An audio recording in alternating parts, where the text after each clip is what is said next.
우리 예수 믿는 사람들에게 가장 큰 축복은 우리에게 성경을 허락해 주신 것입니다.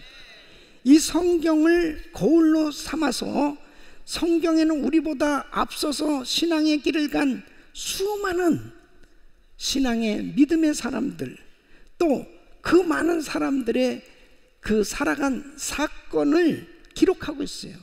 그래서 그 사건의 역사들을 통해서 교훈을 얻게 되면 우리는 바른 삶을 살 수 있어요. 오늘 이 본문 말씀은 사도 바울은 성경을 거울로 삼아서 바로 그 교훈을 받아서 아름다운 신앙생활을 할 것을 교훈하고 있는 말씀입니다. 여러분, 이스라엘 백성들은 40년 동안 광야 생활을 합니다. 지금 사도 바울은 오늘 이 본문 말씀을 통해서 이스라엘 백성들이 40년 동안 광야 생활을 하는데 왜 실패했느냐, 그 실패한 예들을 통해서 다시는 지금 이 시대에 살아가고 있는 성도들은 이러한 모든 이스라엘 백성들의 잘못된 예가 거울로 삼아서 교훈을 받아서 반드시 승리하는 신앙생활을 할 것을 말씀하고 있습니다. 사도행전 7장 37절 38절 보면 이스라엘 자손을 대하여 하나님이 너희 형제 가운데서 나와 같은 선지자를 세우라 하던 자가 곧 이 모세라, 시내산에서 말하던 그 천사와 및 우리 조상들과 함께 광야 교회에 있었고 또 생명의 돌을 받아 우리에게 주던 자가 이 사람이다. 그러니까 이스라엘 백성들이 40년 동안 광야 생활한 것을 광야 교회라고 부르고 있습니다. 그러면 지금 신약시대 오늘날 우리가 살아가고 있는 이 시대의 교회도 역시 광야 교회인 것입니다. 이스라엘 백성들이 가나안 땅에 들어가기 전에 40년 동안 광야 생활하면서 지냈던 모든 일들이 오늘날 우리가 영원한 천국에 들어가기 전에 이 땅에 살아가고 있는 지금 우리 모두도 똑같이 광야의 길을 걷고 있다는 거죠. 그렇기 때문에 이스라엘 백성들이 40년 동안 그 광야 생활하면서 광야 교회에서 신앙생활했던 그 모습에 교훈이 바로 이 땅을 살아가고 있는 우리 모두에게, 광야 교회를 지금 신앙생활하고 있는 우리 모두에게 너무나 아주 중요한 교훈을 주는 그런 내용이다 하는 것을 지금 사도 바울은 말씀을 하고 있습니다. 그래서 구약 시대 교회인 이스라엘에게 신약 시대 교회인 우리가 어떤 교훈을 배울 수 있을까? 오늘 이 말씀을 통해서 광야교회에서 신앙생활하는 우리 모두가 이스라엘 백성들이 광야에서 실패했던 그 교훈을 다시 한번 되새기면서 이러한 사건들이 우리의 신앙의 거울이 돼서 우리들 자신의 신앙을 돌아보면서 우리는 한 사람도 빠짐없이 결단코 실패하는 자가 없이 다 여호수아와 갈렙처럼 가나안 땅에 들어간 그 성공자가 된 것처럼 우리 모두가 광야교회에서 승리자가 되시기를 예수 이름으로 축원합니다. 첫째는 우상 숭배하지 말라는 것입니다. 여러분 7절 말씀 한번 같이 읽어보겠습니다. 시작. 저희 중에 어떤 이들과 같이 너희는 우상 숭배하는 자가 되지 말라. 기록된 바 백성이 앉아서 먹고 마시며 일어나서 뛰논다함과 같으니라 그랬습니다. 그래서 바울은 광야교회에 배울 첫 교훈으로 우상 숭배에 대한 경고를 하고 있습니다. 여러분 이때 당시 고린도 지역에는 많은 신전들이 있었다고 해요. 거기에 이 아프로디테스 신전 성전이라고 하는 곳에는 여사제자가 무려 1000명이 넘는 이런 사람들이 그곳에서 예식을 거행하는데, 이 신을 섬기는 예식이 뭐냐면 이 여사제와 성관계를 맺는 것입니다. 그러니까 혼잡한 그런 성적 문란이 가득했던 곳이 바로 고린도 지역이었습니다. 이런 곳에서 살던 사람들, 신앙 그런 잘못된 우상을 섬겼던 사람들이 이제 예수를 믿고 개종을 했어요. 근데 이 개종한 사람들이 어느 날 보니까 다시 우상 숭배하는 이러한 길로 가고 있더라는 거죠. 자, 그렇다면 신약교회인 오늘날 우리에게 있어서의 우상은 무엇입니까? 물론 형상을 만들어서 그 앞에 예배하는 것 당연히 우상이죠. 하나님 외에 다른 신을 섬기는 것 당연히 우상입니다. 하나님보다도 물질을 더 사랑하는 사람은 하나님을 예배해야 되는 이 시간, 그 물질을 더 잡기 위해서, 더 얻기 위해서, 더 가지기 위해서 하나님을 예배하는 것조차도 멀리하는 거예요. 그러니까 무슨 형상을 만들어 놓고 그 앞에서 하나님 외에 다른 것을 찾아서 섬기는 것만 우상이 아니고, 만일 내가 하나님을 믿는다고 하면서도 하나님이 먼저가 돼야 되는데, 하나님을 더 사랑해야 되는데 하나님을 더 사랑하지 못하고 다른 것을 더 추구하는 것이 있다면 하나님은 그걸 기뻐하실 수 없다는 거죠. 여러분, 우리 마음에서부터 정리할 수 있기를 바랍니다. 오직 주님. 그러니까 하나님 앞에 예배 드릴 때 정말 나는 하나님밖에 없습니다, 나는 예수로 만족합니다, 난 예수님이면 됩니다 하고 주님 앞에 그 사랑을 고백할 수 있기를 바랍니다. 두 번째는 간음하지 말라는 것입니다. 자, 8절 말씀 우리 같이 읽어보겠습니다.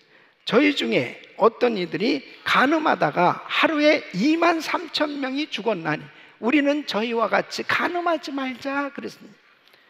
여러분, 민수기 25장에 보면 이스라엘 백성은 이 시딤이라는 곳에서 모압 여인들의 그 축제에 참석했다가 유혹에 빠져서 결국 간음죄를 저지르는 사건이 나옵니다.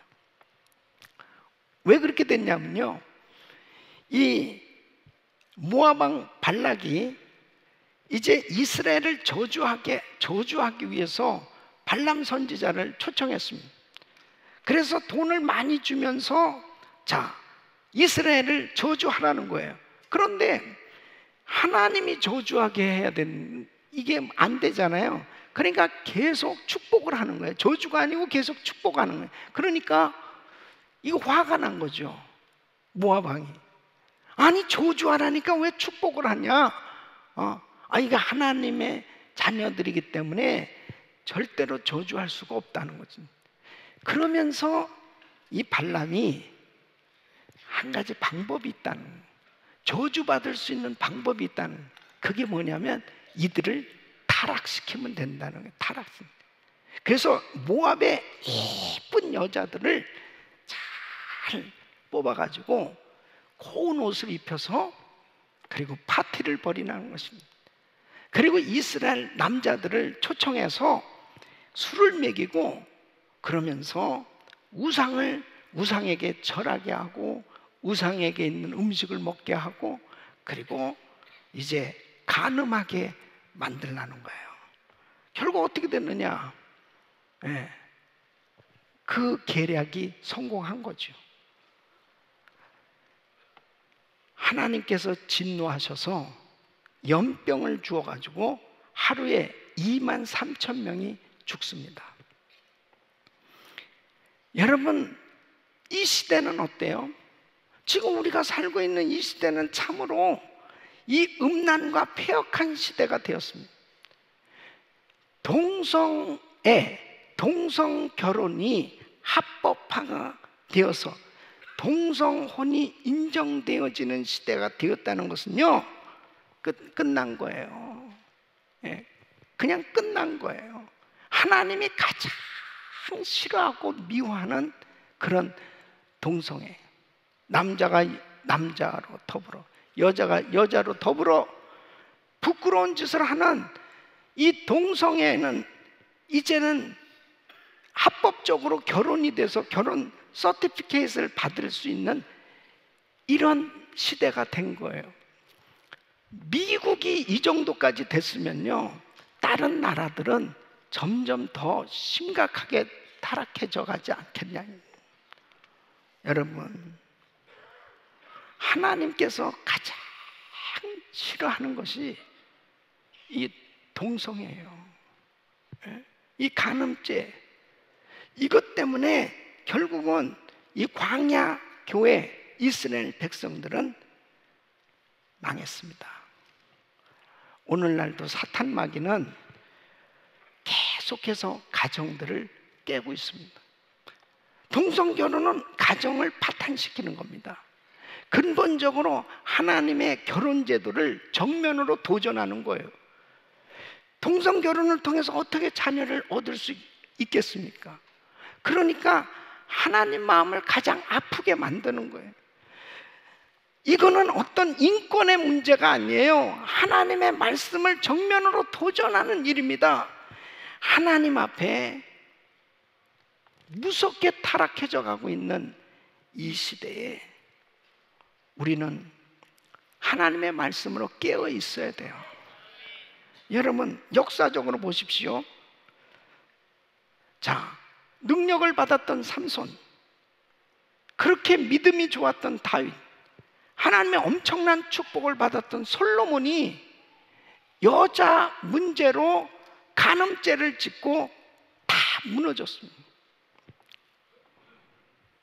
삼손은 드릴라 때문에 결국 두 눈 뽑히고 정말 비참하게 죽었어요.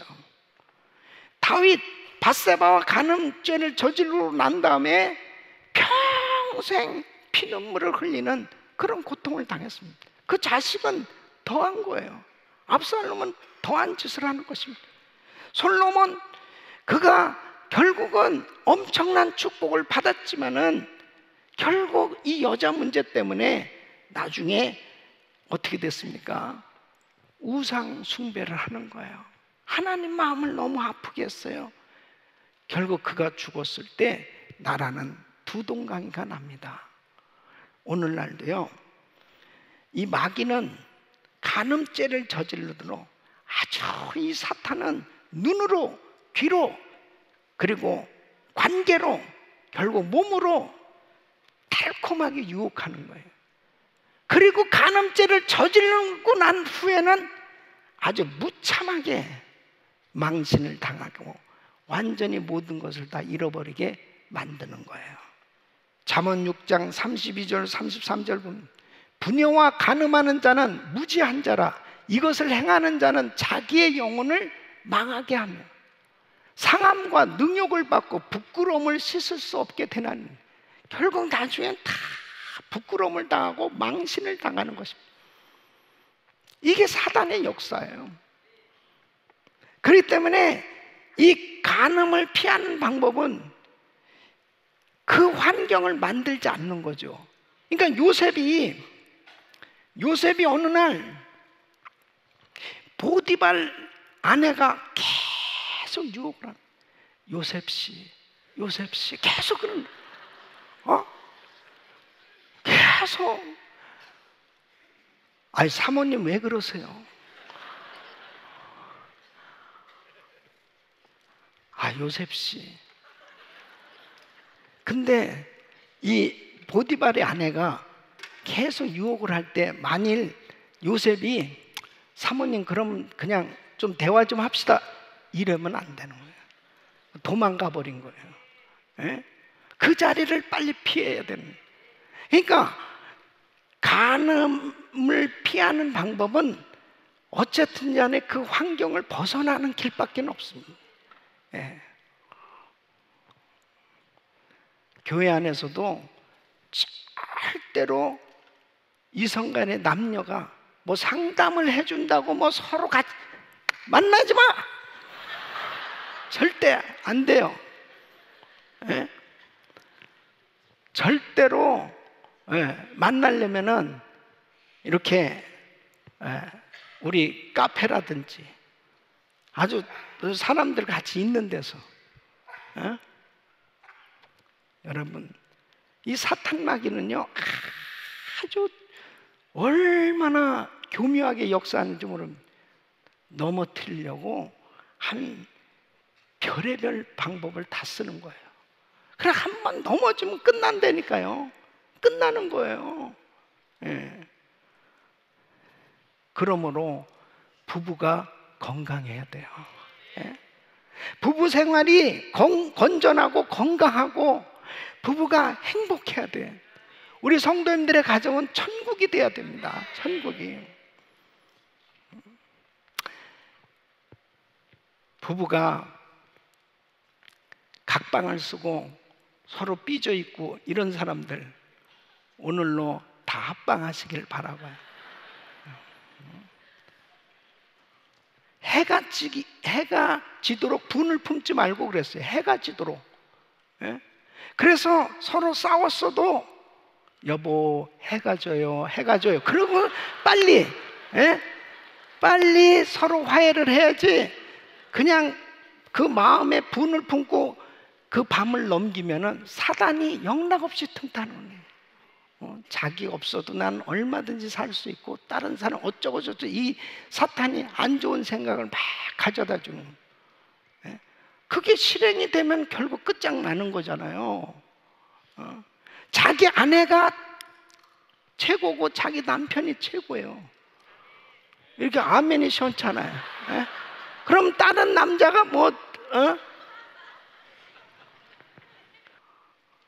그러니까 하나님 앞에 항상 가정이 건강하고 부부가 행복한 거, 이것이 하나님의 뜻이에요.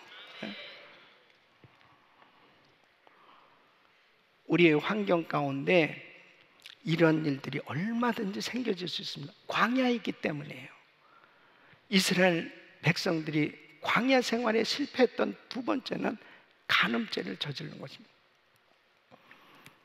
여러분의 가정이 행복해야 우리의 광야교회 신앙생활 성공할 수 있는 줄로 믿습니다.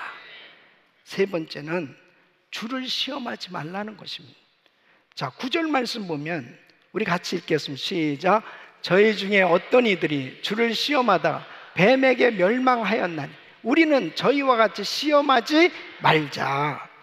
시험하는 죄란 하나님의 전적인 주권을 믿지 못하고 하나님의 약속도 믿지 못하고 하나님의 말씀의 결과를 믿지 않으면서 의심하고 회의하는 것을 의미합니다.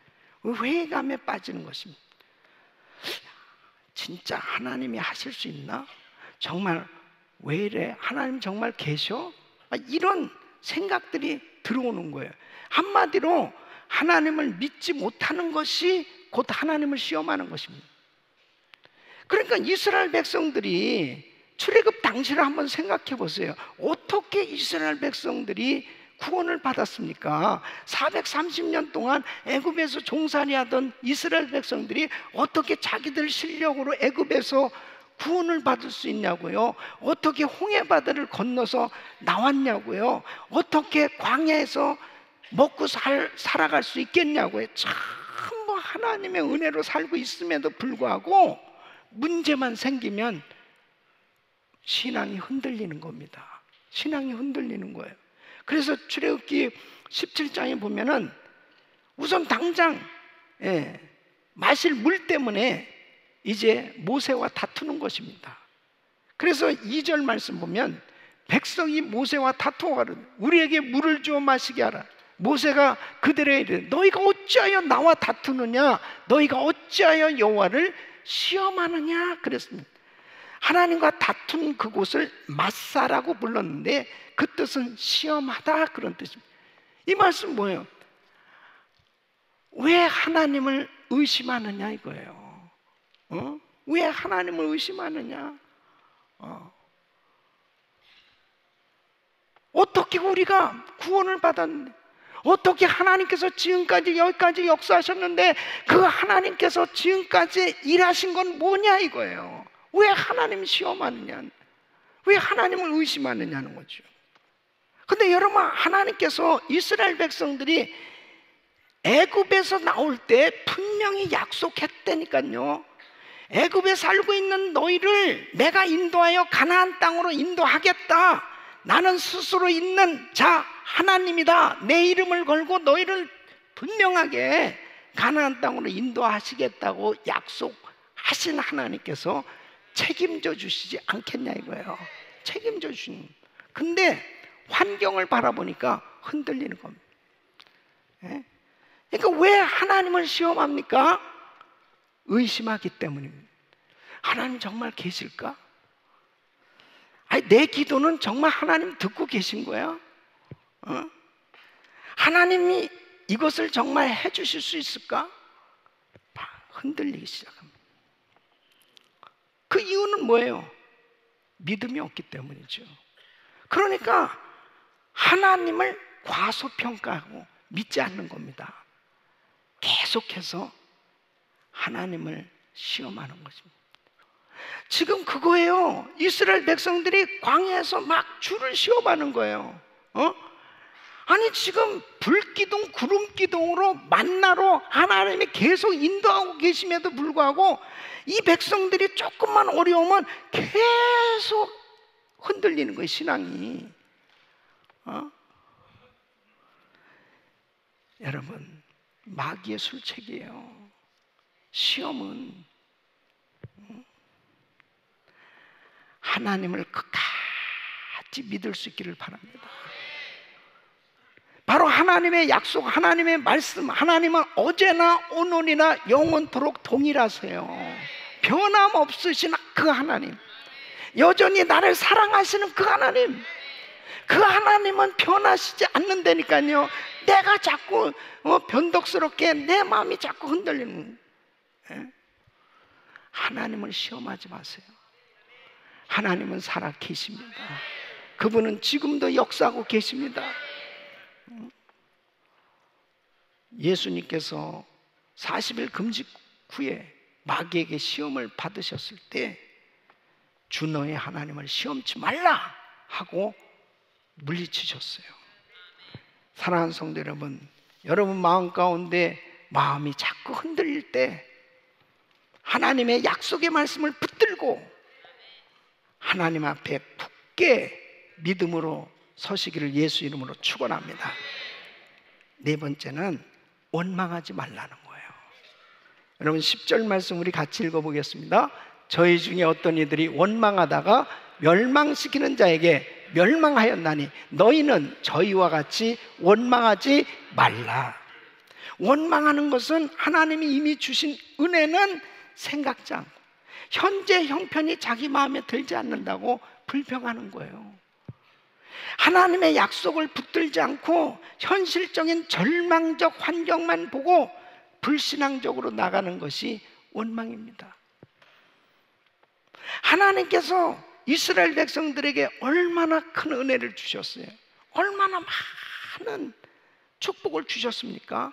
그런데 환경적으로 너무 어려우니까 그냥 입술에서 원망이 저절로 나오고 있는 거예요. 민수기 11장 보면 만나를 먹으면서도 불평합니다. 시커. 애굽에서 먹던 음식하고 비교해 보니까 너무 현찮은 음식이에요.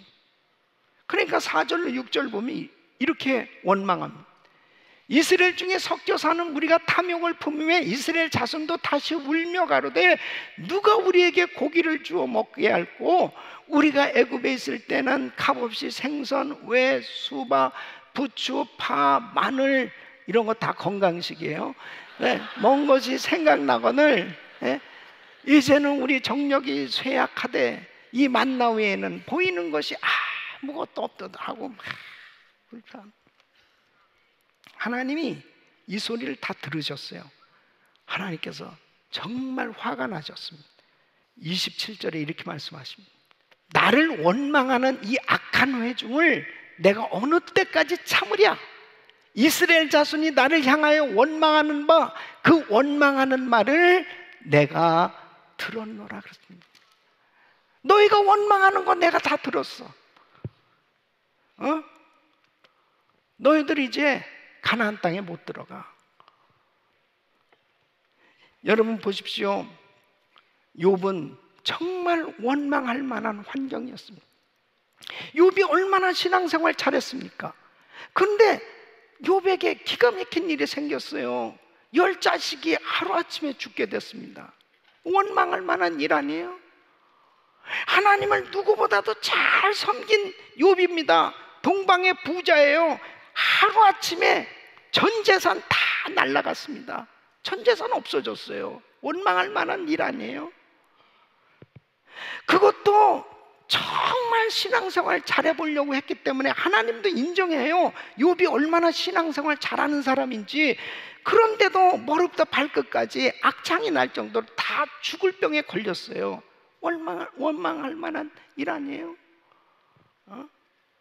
그 부인이 옆에서 간호를 해주고 정말 옆에서 그래도 위로를 해줘야 될 사람이 당신 뭐 그렇게 신앙 잘 지키겠다고 그래? 하나님 욕하고 죽어버려?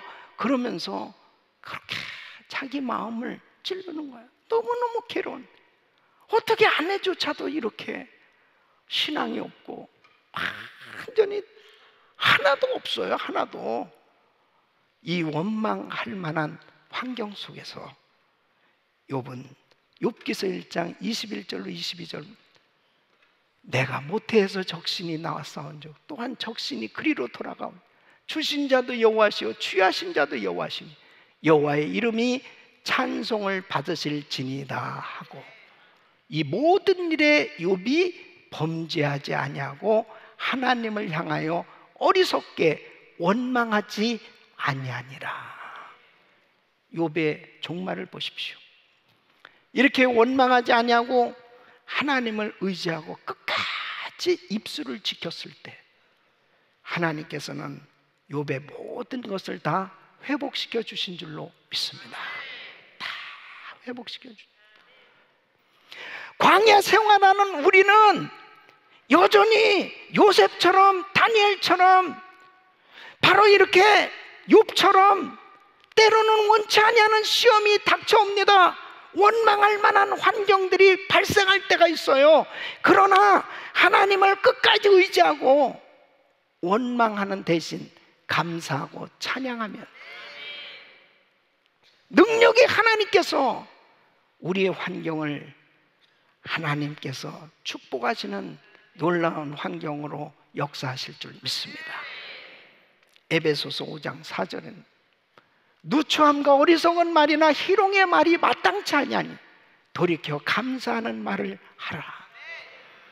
우리 사랑하는 성도님, 우리는 가나안 땅에 지금 살고 있는 게 아니에요. 광야 생활을 하고 있는 거예요. 지금 이스라엘 백성들이 40년 광야 생활을 하는 것처럼 우리는 지금 광야 교회에서 신앙생활하고 있는 겁니다. 그들이 겪었던 시험 우리도 지금 똑같이 겪고 있는 거예요. 그래서 사도 바울은 광야 교회의 교훈을 배워서 저 이스라엘 백성들처럼 망하지 말고 절대로 우상 숭배하지 말고 절대로 간음하지 말고 주를 시험하지 말고 원망하지 말고 끝까지 승리할 것을 당부하고 있는 것입니다. 오늘 역사를 통해서 성경을 통해서 우리가 교훈을 얻어서 우리는 실수하고 실패하지 않고 승리할 수 있는 아름다운 신앙생활 되시기를 예수 이름으로 축원합니다.